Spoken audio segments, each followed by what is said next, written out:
I wasn't looking for trouble when it found me. It was one of those boring, predictable Tuesdays. The kind where you can practically set your watch by the routine. Wake up, coffee, work, gym, repeat. I had just finished my evening workout and was walking out of the locker room, headphones still in, shirt sticking to my back with sweat. As I unlocked my car, my phone buzzed. One of those tiny, innocent moments that feel like nothing until they're everything. Instagram notification. Alyssa Jennings added a new photo. Now, I'm not the kind of guy who monitors every move my wife makes on social media. We've been married 5 years, long enough to know when to trust and when something feels off. Normally, a post from her meant a goofy selfie, a sunset, maybe a wine glass with some corny quote underneath. And usually, if she was out this time of evening, I'd be getting a text from her. What do you want me to bring home? Thai or sushi? But this time there was no text, just the post. So I clicked, out of habit more than suspicion, and my world stopped moving. In the photo, Alyssa was in some upscale-looking bar I didn't recognize. The lighting was warm, soft, the kind they use when they want everything to look a little more romantic. She was perched, not sitting on a man's lap. A man I didn't know. Not a group photo. Not a boomerang of laughing girlfriends. Just her. And him. His arm wrapped around her. Hand casually resting on her hip like he'd done it 100 times before. Like her body was familiar territory. She had that lazy, content smile. The one I used to see when we curled up on the couch after a long day. A glass of red wine in her hand. His palm wasn't just on her waist either. It was low. Way too low for just a friend. The caption read, "Home is where laughter lives." But it didn't feel like home. Not to me. I stared at the screen so long it dimmed and locked on its own. My pulse was thudding in my ears. I reopened the app. Maybe I imagined it. Maybe I misread it. But no, it was still there. And the comments. "Finally, you're glowing again. This makes me so happy." Smiling face with hard eyes. "Yas girl, it's about time. Deserved. Period." Not a single mention of me. Her husband. No one said, "Wait, who's the guy?" No one joked about me being jealous or said, "Tell Jason I said hi." Just blind support. Like they'd been waiting for this moment. I sat in my car with the engine off, staring into nothing. I was parked under one of those harsh streetlights that made everything feel washed out and unreal. The gym was behind me. Our house was 20 minutes away. But it felt like it was on another planet. I didn't text her. I didn't comment. I didn't call. I just drove. And by the time I walked into the house, the post was gone. She was already home, sitting at the kitchen island like nothing happened. Wearing sweats, hair up in a loose bun, sipping tea out of the wifey mug I bought her for our anniversary. She looked up and smiled. Like it was a Tuesday, just another Tuesday. "You're home early," she said, casual as ever. I didn't answer right away. I dropped my gym bag by the front door and pulled out my phone again. "Alyssa," I said, my voice tight. "What was that photo?" She blinked. Innocent confusion. "What photo?" "On Instagram. The one you just posted." She paused for a beat, just long enough for me to see the gears turning. "Oh," she said, laughing a little, waving it off like it was nothing. "That? Jason, come on. That was just a dumb joke. The girls dared me. It's not what it looked like. You were sitting on another man's lap. It was staged. With his hand around your waist? It was part of the bit." "Whose lap?" She hesitated again. He's a friend. A friend of Michelle's. I don't even know him like that." "But you sat on his lap." "It was just a moment. You know how girls are when they're out." "It was stupid. I took it down right after." "You didn't think to mention it to your husband?" "You're overreacting." There it was. The first strike in the defensive playbook. "You're overreacting." And then she added the second one, just for good measure. "You always do this. You twist things. You're paranoid." My stomach flipped. It wasn't just what she said. It was how she said it. Cool. Measured. Like I was the problem. Like I had imagined the whole thing. But I hadn't. I saw it. And she didn't apologize. Not really. She just managed it. She was deleting evidence and redirecting blame like it was second nature. I saw the way he was holding you. She shrugged. I didn't even notice. I was laughing, having fun. You're reading too much into it. And the caption? She rolled her eyes. It was a quote. You know, I always post quotes. Home is where laughter lives, I repeated. Was that about him? God, Jason, she snapped, setting her mug down a little too hard. Do you hear yourself right now? It was a joke. A 1-second moment. And you're treating it like I cheated on you. I don't think it's a joke when your wife's sitting on some guy in a bar, while I'm at the gym thinking about what to bring home for dinner. She stared at me for a moment, her expression unreadable.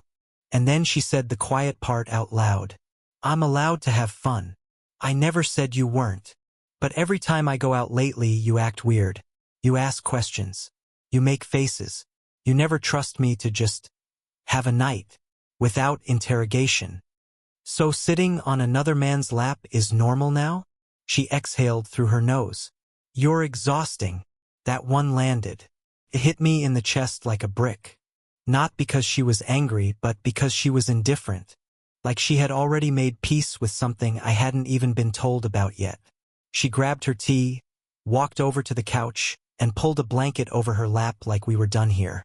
And maybe we were. At least for the night. I stood there in the kitchen, phone still in hand, my mind screaming with things I should say. I should demand answers. I should tell her how disrespectful it was. I should call out the fact that she only deleted the post after I saw it. Not because she thought it was wrong, but because she got caught. But I didn't say any of that. Because deep down, I already knew something had shifted. There was a gap between us now. Something wide and quiet and dangerous. The kind of gap you can't unsee once you notice it. And as much as I wanted to believe this was a one-off mistake, a harmless joke, the look in her eyes said something different. She didn't look embarrassed. She didn't even look sorry. She looked done. I went to bed alone that night. She stayed on the couch watching reruns like nothing happened. When I turned off the light, the silence wasn't peaceful. It was radioactive. And for the first time in our marriage, I didn't sleep. Because that image, my wife in another man's lap, wasn't going away. And neither was the feeling in my gut that told me this wasn't the beginning of a fight. It was the beginning of the truth. I didn't bring it up again the next morning. What was I supposed to say? Hey, remember last night when you gaslit me about sitting on another man's lap? She acted like it hadn't happened, made herself a protein smoothie, threw on her running shoes, and left for her morning jog before I'd even brushed my teeth. It was like I had hallucinated the entire thing. But I hadn't, and the silence didn't settle anything. It sharpened it. That photo was just the first crack in the glass. Once I saw it, really saw it, I couldn't unsee the rest. Suddenly, all those little moments I'd brushed off came back. And now they didn't feel so little. They felt like warnings I ignored. The new perfume was the first one. About 3 weeks ago, she came home smelling like something sweet and musky. Alyssa never wore perfume. She used to complain about scents giving her headaches. We joked about how she was anti-fragrance. So when I asked, she waved it off, said a coworker spritzed her accidentally while messing around. I believed her. Why wouldn't I? Then there was the wardrobe shift. 2 months ago, she suddenly bought a pile of new clothes. Nothing crazy, but different. Tighter, lower cut. More out with the girls than grocery run on a Sunday. At first, I thought she was just rediscovering confidence. She'd been talking about feeling stuck, wanting to feel better about herself. I supported it, encouraged it even, but the timing lined up. The nights she stopped coming to bed at the same time. The way she clutched her phone when a message came through, tilting the screen away from me. How she changed her lock screen, something she hadn't done in years. She used to hand me her phone to DJ on car rides. Now it was always face down, always locked. No more, can you check my texts? No more, wanna see this meme? And then there was the Face ID thing. It was one of those minor moments that now stuck out like a flashing red sign. I picked up her phone by mistake, thinking it was mine. The lock screen wouldn't open. Weird, I thought. It used to be both our faces. A security measure we added together after a vacation where she dropped her phone into the hotel pool. Did you reset your Face ID? I asked. Oh, she said. Yeah, I had to. Someone at work said they got hacked through Bluetooth or something. Just being safe. At the time, I nodded. It was plausible, logical even. But now, that moment rang hollow. What hackers? What story? Then there were the girls' nights. At first, they were once a month. Then once a week. Then, somehow, almost every weekend. And I was never invited. I didn't mind at first. Guys need their own nights too. But the strange thing was, the stories she told after didn't match the photos she posted. Once she said they were just getting drinks, low-key. But her story had her in a neon-lit rooftop club, glass of champagne in hand. Another time she said she went to the movies. Her tagged photos had her in a black dress at some pop-up art event, surrounded by people I'd never even heard of. I started noticing that people weren't tagging me anymore. I used to get those couple goals tags, or at least the occasional group sh*T. Now, nothing. It was like I'd been quietly deleted from the parts of her life that saw daylight. She stopped touching me too. It didn't happen all at once. That's the part that's hard to explain. It was slow, like watching a faucet drip instead of gush. At first, she stopped initiating. Then she stopped responding. She'd recoil when I kissed her neck, pull away when I slid an arm around her waist. Always tired, always not feeling like myself. I asked her once if everything was okay between us. Jason, not everything is about S*X, she said. It wasn't. But that wasn't the point. She wasn't even looking at me anymore. That's what I kept thinking. When I talked to her, when I told her about my day, she used to look at me. Not just toward me. There's a difference. Now her eyes would flicker to her phone, or glaze over entirely like I was background noise. I started paying attention in the worst way possible, like I was cataloging evidence. She stopped wearing her wedding ring on weekends. Said it got in the way when she was organizing things. But she'd wear other rings. Ones I hadn't seen before. One time I caught her giggling in the bathroom with the door closed. Not just scrolling, talking, laughing. Her voice had this softness I hadn't heard in months. I knocked gently, joking, "Who's making you laugh like that?" She opened the door a crack and smiled. Tight, like a mask. "It's just Melissa. She sent me a dumb TikTok." I nodded, but the laugh had sounded like it wasn't for a TikTok. It sounded like it was for someone she missed. The final nail? Her calendar. I wasn't snooping, I swear I wasn't. We used to have a shared Google Calendar for groceries, appointments, dinner plans. But last week, I noticed my entries weren't syncing anymore. So I opened her laptop while she was showering, thinking it was a settings glitch. Except her calendar wasn't blank. It was private. Password protected. A personal Gmail I'd never seen before was logged in. A calendar full of appointments with strange, vague titles. Meeting. Dinner res. Out. L. L. Not M for Michelle. Not J for Jason. Just L. I didn't ask her. I didn't say a word.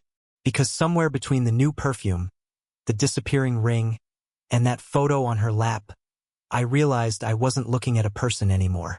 I was looking at a performance. And I was the last person who didn't realize the play was already over. That night, I lay awake in bed while she dozed beside me, completely relaxed, peaceful even, like she didn't have a single worry in the world. And I remember thinking, not angrily, not dramatically, just quietly, she's already gone. Her body was here, her voice, her clothes, her toothbrush. But the her that loved me? The version of her that used to send me memes and randomly kiss me while I made coffee, that woman had packed her bags weeks ago. What was left was someone else. Someone I didn't recognize. And the worst part? She had made it public before I ever got the chance to say anything at all. That photo, her on that man's lap, wasn't a mistake. It wasn't a dumb joke. It was a signal. A flare fired into the sky for everyone to see. I'm not married in this picture. And now, everything that had felt off for weeks didn't just click into place. It snapped, like a mosaic falling into focus. I wasn't crazy. I wasn't paranoid.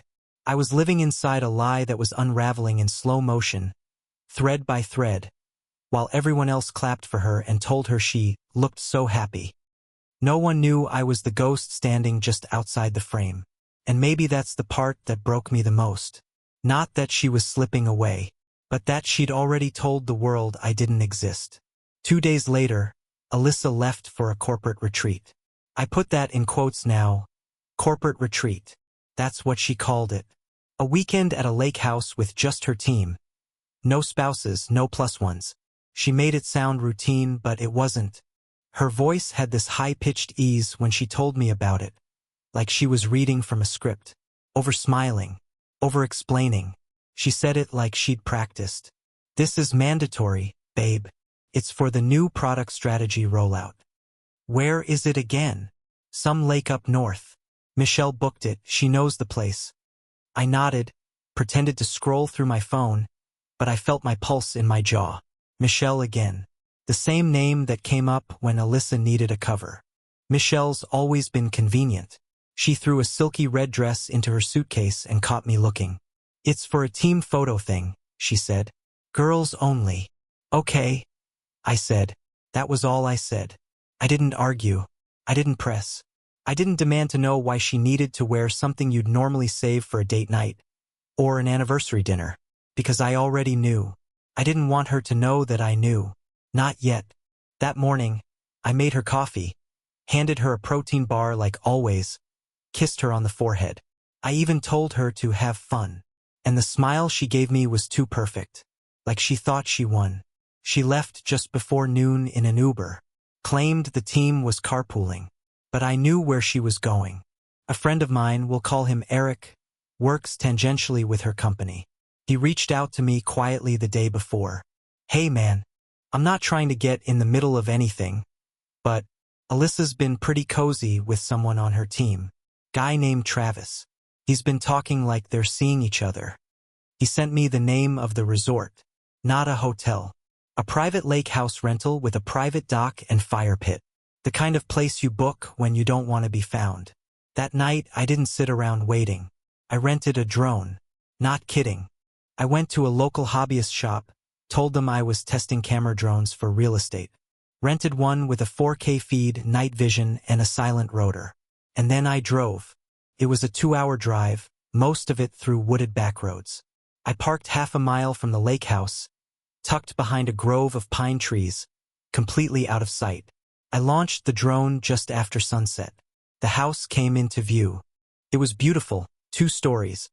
Big windows facing the water, strings of warm patio lights crisscrossing the deck. I scanned the crowd. There were people laughing, drinking wine, playing music from a Bluetooth speaker. I hovered just high enough not to be obvious. It was hard to make out faces until I zoomed. But then I saw her. Alyssa, my wife, standing on the back deck in that red dress, laughing, leaning into someone.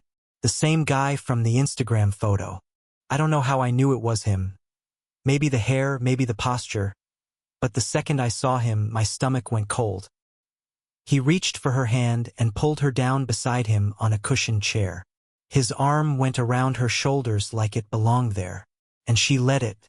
Worse, she smiled. That real kind of smile.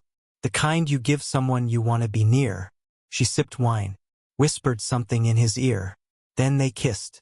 Not a drunken peck. Not a joke. A kiss. Slow. Familiar. Soft. And I just watched. I didn't cry. I didn't scream. I didn't even blink. I just sat in my parked car, hands trembling on the controller, staring at the feed. It was surreal. She wasn't just cheating. She was comfortable cheating. There was no guilt in her body language. No hesitation. No glances over her shoulder. She was all in. And on the table next to them, a board game, wrapped in a navy blue ribbon. I recognized it instantly. It was the one I gave her for our anniversary last year. Something stupid and sentimental, themed around travel, with inside jokes only the 2 of us understood. She'd insisted on keeping it sealed until the perfect night.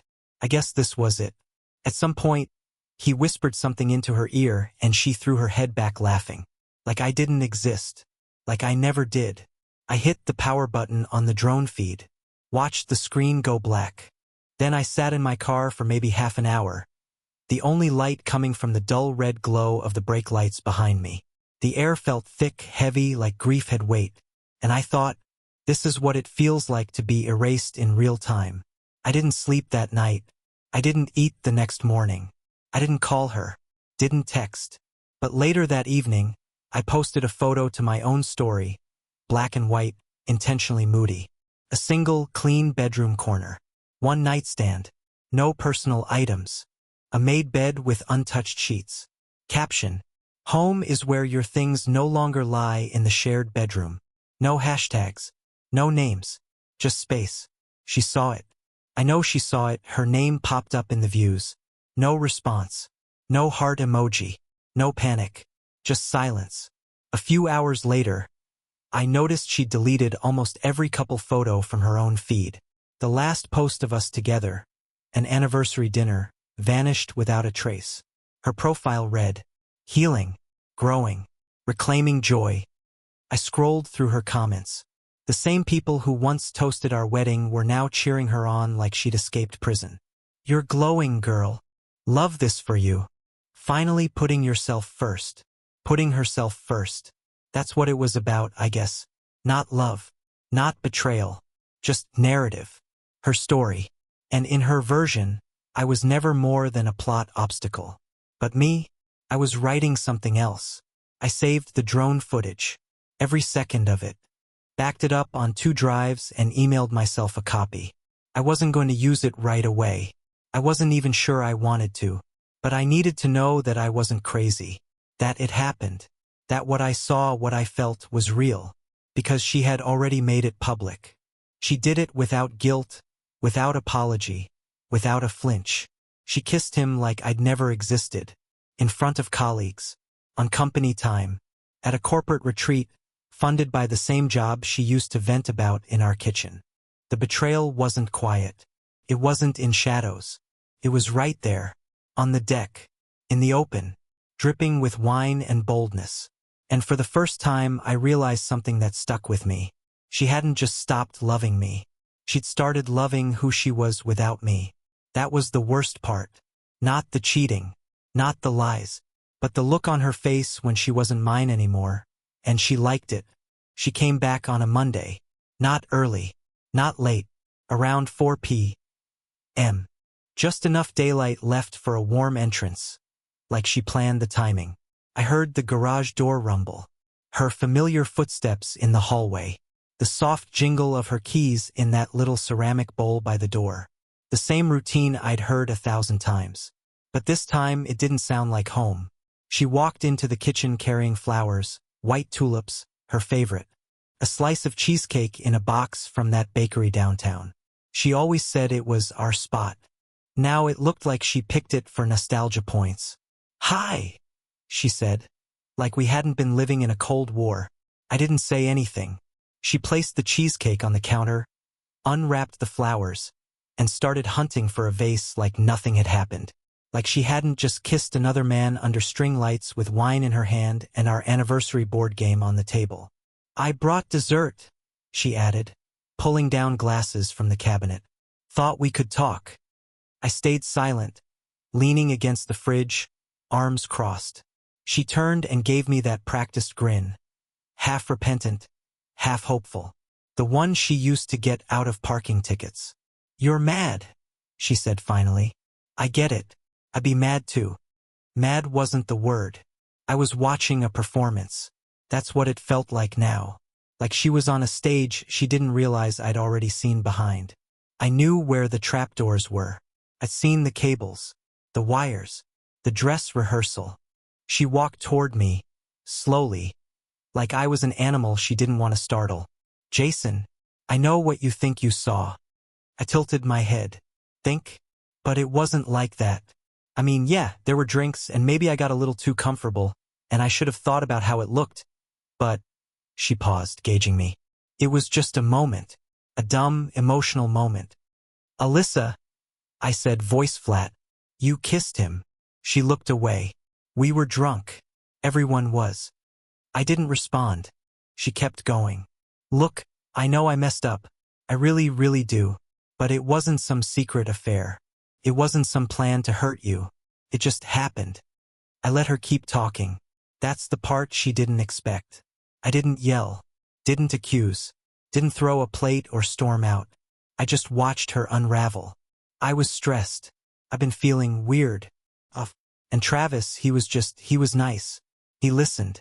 It was a dumb mistake, and I felt gross about it immediately. She waited for me to say something. Anything. I didn't. You're not going to say anything? She asked, voice sharper now. I shrugged. You already said everything for me. Her face tightened. That's when the act slipped. Just a little. She hadn't expected quiet. She wanted a fight. She needed it. Fighting meant I cared. Silence meant I was gone. I thought maybe we could reset, she said finally. You know, talk about us. Start over. We've both been distant lately. Maybe we just need to reconnect. She poured 2 glasses of wine, lit a candle, played music from the speaker in the corner, some soft indie playlist we used to put on during dinner. She was setting the stage, rebuilding the set, trying to cover the smell of smoke with lavender. I didn't stop her, not because I forgave her, but because I wanted to see what she'd do when she thought she'd won. She didn't know I'd already removed her name from the bank account, that I'd transferred bills to my personal email, that I'd opened a new checking account under my name only. She didn't know I'd already called a locksmith, that the locks would change that Friday while she was at work. She didn't notice her robe missing from the bathroom, didn't ask why her framed photo from our wedding shelf was gone, didn't question why my voice stayed level, why my eyes didn't flinch. She thought she was resetting the board, but I wasn't playing the game anymore. That night, she curled up beside me in bed like we were fine, her head on my chest, her hand grazing my arm. She kissed my shoulder and whispered, "Thank you for not giving up on me." I said nothing, because she didn't know I already had. She fell asleep quickly. Deep sleep, the kind you only get when you think you're safe. I lay there staring at the ceiling, counting the rotations of the fan. I didn't feel hurt anymore. I didn't even feel anger. I felt clean. The next morning, she made eggs, played the role again, said she was working from home that day, asked if I needed anything. I kissed her cheek on my way out the door. She smiled, like she'd won, like she'd spun the narrative just right. Just enough guilt to be believable, just enough charm to patch the hole. Her talent wasn't lying, it was rewriting. She was an expert at soft edits. Take a betrayal, dim the lighting, add a filter, change the music, call it healing. She didn't see the things missing from the walls. The subtle way her towel had been moved out of the master bath. How the photos she loved most were quietly boxed and stored in the back of the closet. She didn't know I'd been scanning her mail for weeks, looking for bank statements, passwords, clues. She didn't know that everything she thought she was hiding, I already knew. She thought silence meant forgiveness. Didn't. It meant planning. Because you don't argue with someone who rewrites their own script. You document it. And the more I watched her move through our house like a returning queen, pet the dog like nothing changed, sit on the couch with her wine and her soft throw blanket, the more I realized something. She wasn't just trying to salvage our marriage. She was trying to protect her image of herself. That was what this whole performance was about. Not us. Her. Her reputation. Her comfort. Her ability to say, I made a mistake, but I came home and fixed it. The flowers. The cheesecake. The candle. It was all about being seen as someone who chose redemption. Not someone who shattered trust and tried to sweep the shards under a rug of apologies. She didn't return to apologize. She returned to win. And I let her think she had. Because sometimes the cleanest revenge isn't a scream. It's the quiet. It's letting someone step back into a space they don't know they already lost. Letting them believe they're loved while you're slowly removing every string, every joint, every nail holding the frame together. That night, as she dozed on the couch, I stared at her face. I didn't see my wife anymore. I saw a character, and I had outgrown the show. She expected anger. She got nothing. That's what threw her off. Not the drone footage, she still didn't know about that. Not the money quietly shifted. Not the copies of everything stored in a neat digital folder marked final. No, what hit her first was the stillness. I didn't yell. I didn't cry. I didn't accuse her of anything. I just moved through the house like someone who was done memorizing the lines. I woke up, went to work, cleaned the kitchen, let her talk, nodded in the right places, smiled just enough to appear civil. And I said nothing. That's when she started to panic. At first, it was subtle. She lingered longer in the hallway, popped her head into the room when I was reading, said things like, "You've been really quiet lately," with a laugh too light to be real. Then came the photos. She went through her Instagram, deleting any trace of Travis. The fire pit, the wine, the lake house story, gone. The red dress photo that started it all, wiped clean. I watched it happen in real time. One moment they were there, the next they weren't. She posted new ones, pictures of her and our dog, her holding a coffee mug, captioned with generic inspiration. Healing is nonlinear. Some things are worth fighting for. Grateful for second chances.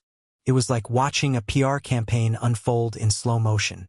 Then she started texting her friends. I didn't check her messages. I didn't need to. They started reaching out to me. People I hadn't heard from in months suddenly popped back in. "Hey Jason, how are you holding up? I know things have been tense lately. If you ever want to talk." She told me you two were working through things. I think that's really brave. That's how I knew. She was planting stories. Different versions for different audiences. A narrative matrix stitched together with half-truths and emotional manipulation. To one friend, I was going through a personal crisis. To another, I was paranoid lately, acting distant. To her mom, he's been shutting me out, but I'm trying. Everyone got a different script. Everyone but me. To me, she said nothing, because there was nothing left to say. She tried to manufacture closeness. Asked to cook dinner together, left notes on the fridge like we were still newlyweds. Leftovers in the oven. Missed you tonight. Thinking of you today. Hope work wasn't too crazy. This made me smile. Thought you'd like it. Attached. A meme about married life. I didn't respond. Not once. I read them. I saw them. But I left them right where she put them. I let them echo in the silence she helped build. Then she tried something new.